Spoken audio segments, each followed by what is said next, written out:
Thanks for checking out Scotty's Hobbies. Today we're going to be changing the oil on a 2020 Toyota Camry hybrid with a 2.5 liter engine in it. This will be the same for the 2018 to 2022 year-ish Camry hybrids. I think all of them. In this one, real quick, what are the tools you are going to need on top of the oil, obviously, the drain plug gasket, and the filter. So those three consumables you are going to need. But here we are. You are going to need this list of tools to get this job done. There will be links in the description below to purchase these tools if you need them. First off, you have your filter pliers right here. These are what you're going to use to remove your engine oil filter if it is on really tight. Hopefully you won't need these, but necessary if you do. Next is your 1/4 inch torque wrench.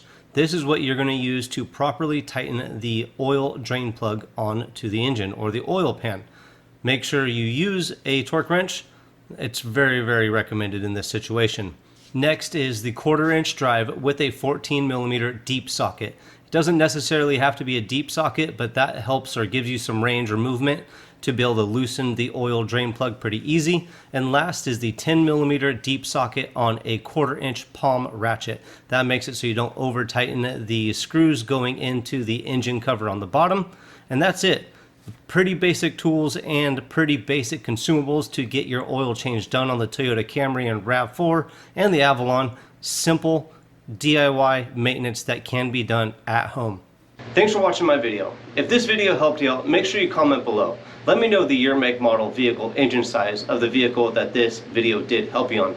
If you have any questions, again, comment below. I'll get back to you as soon as I can. And like, subscribe, and share. Tell everybody about Scotty's Hobbies, please. That really helps me out. And I'll see you on the next, hopefully helpful video.